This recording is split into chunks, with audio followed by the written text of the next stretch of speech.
Hi friends, ನಮಸ್ತೆ. ಎಲ್ಲರಿಗೂ ಹೇಗಿದ್ದೀರಿ? ಎಲ್ಲರೂ ನಾನು ಚೆನ್ನಾಗಿದ್ದೇನೆ. ಫ್ರೆಂಡ್ಸ್, ಇವತ್ತು ನಾನು ಮಂಗಳೂರಿಗೆ ಬರ್ತಾ ಇದ್ದೇನೆ ಬಾರೇನಿಂದ. ಸೊ ಬೆಳಿಗ್ಗೆ ಬೇಗ ರಾತ್ರಿ ಕೂತ್ಕೊಂಡು ಬೆಳಿಗ್ಗೆ ನಾವು 8 ಗಂಟೆಗೆ ರೀಚ್ ಆಗಬೇಕು. ಸೊ ಕರೆಕ್ಟ್ ಬಂದಿದೆ ಫ್ಲೈಟ್ 3:30-4 ಗಂಟೆ ಒಳಗಡೆ ಬಂದಿದೆ. ಅವರು ಕೂಡ ಹೇಳಿದರು ಬೇಗ ರೀಚ್ ಆಗ್ತೇವೆ ಅಂತ. ಸೊ ಇವಾಗ ಖುಷಿಯಲ್ಲಿದ್ದೇನೆ ನಾನು, ಇವಾಗ ರೀಚ್ ಆಗ್ತೇವೆ ಅಂತ. ಯಾಕಂದರೆ ಮಂಗಳೂರು ಏರ್ಪೋರ್ಟಿಗೆ ಬರುವಾಗ ಅದು ಲ್ಯಾಂಡಿಂಗ್ ಆಗುವಾಗ ಒಂಥರ ಎಕ್ಸ್ಪೀರಿಯನ್ಸ್, ಅದು ಡಮ್ ಅಂತ ಒಂಥರ ಆಗ್ತದೆ ಲ್ಯಾಂಡ್ ಮಾಡುವಾಗ. ಅಂದರೆ ಅದು ಚಿಕ್ಕ ಏರ್ಪೋರ್ಟ್ ಅಲ್ಲ, ಅದಕ್ಕಾಗಿ. ಬಟ್ ಮುಂಚೆ ಸಹ ಒಂದು ಏನೋ ಪ್ರಾಬ್ಲಮ್ ಎಲ್ಲ ಆಗಿತ್ತು. ಮತ್ತು ಮೊನ್ನೆ ಗುಜರಾತಲ್ಲೆಲ್ಲ ಫ್ಲೈಟ್ ಲ್ಯಾಂಡಿಂಗ್ ಇದು ಹಾರುವಾಗ ಎಲ್ಲ ಪ್ರಾಬ್ಲಮ್. ಅದರ ನಂತರ ಒಂಥರ ಫ್ಲೈಟಲ್ಲಿ ಹೋಗುವಾಗ ನಮಗೆ ತುಂಬ ಹೆದರಿಕೆನೇ ಆಗೋದು.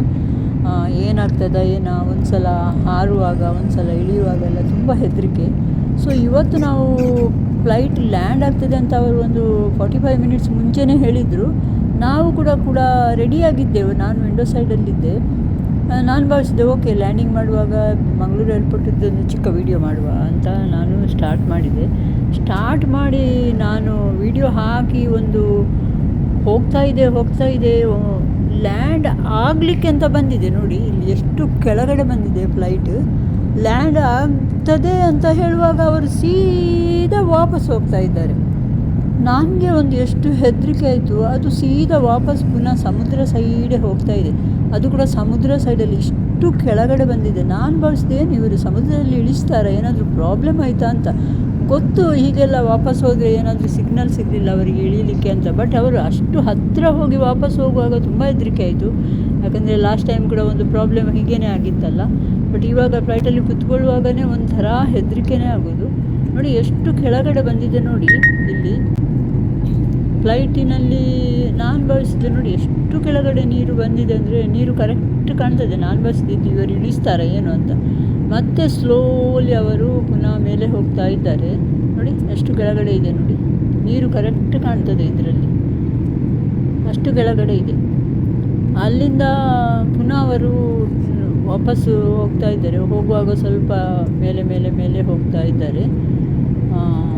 ಬಟ್ ಇಷ್ಟು ಒಂದು ಸಲ ತಿರುಗಿ ಬರುವಾಗ ಮನಸ್ಸಲ್ಲೊಂದು 25 ಕ್ವಶ್ಚನ್ ಬಂತು ನನಗೆ. ಮೊದಲೇ ನನಗೆ ಹೆದರಿಕೆ.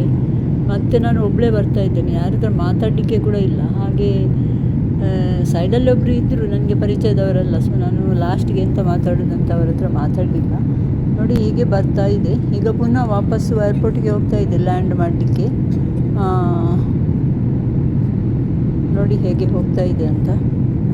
ಸುಮ್ಮನೆ ನಾನು ಮಾಡಿದ್ದೆ ಒಂದು ವಿಡಿಯೋ, ಅಂದರೆ ಸುಮ್ಮನೆ ವಿಂಡೋ ಸೈಡಲ್ಲಿ ಕೂತ್ಕೊಂಡಿದ್ದಲ್ಲ, ಅದಕ್ಕಾಗಿ. ಅಷ್ಟೇನು ವಿಶೇಷ ಇಲ್ಲ. ಬಟ್ ನನಗೆ ಅದು ಲ್ಯಾಂಡಿಂಗ್ ಮಾಡುವಾಗ ಹೇಗೆ ಕಾಣ್ತದೆ ನೋಡುವ ಅಂತ ನಾನು ಮಾಡಿದ್ದೆ. ಬಟ್ ಅದು ವಾಪಸ್ ಹೋಗುವಾಗ ಇಷ್ಟು ಹೆದರಿಕೆ ಆಯಿತು ನನಗೆ, ತುಂಬ ಹೆದರಿಕೆ ಆಯಿತು.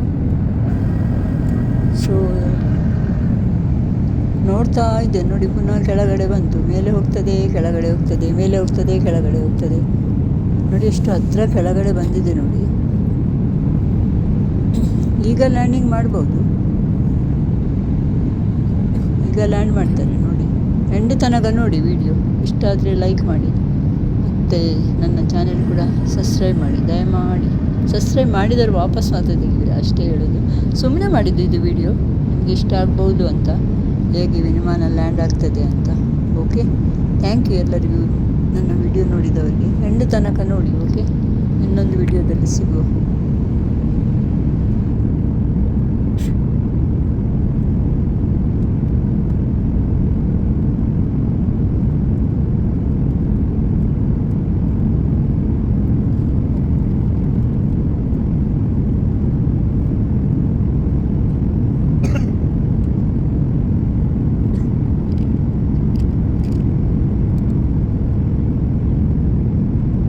ಇದರ ರೆಕ್ಕೆ ಇವಾಗ ಲ್ಯಾಂಡ್ ಆಗುವಾಗ ಓಪನ್ ಆಗ್ತದೆ ನೋಡಿ. ಬಂತು ಹತ್ತಿರ ಬಂತು ನೋಡಿ, ಎಷ್ಟು ಕೆಳಗೆ ಬಂತು ನೋಡಿ, ಗುಡ್ಡಗಳ ಮೇಲೆ. ಅಬ್ಬಾ, ರೋಡ್ ಕಾಣ್ತದ ನೋಡಿ, ಅದು ಹೈವೇ, ಇದು ರನ್ವೇ.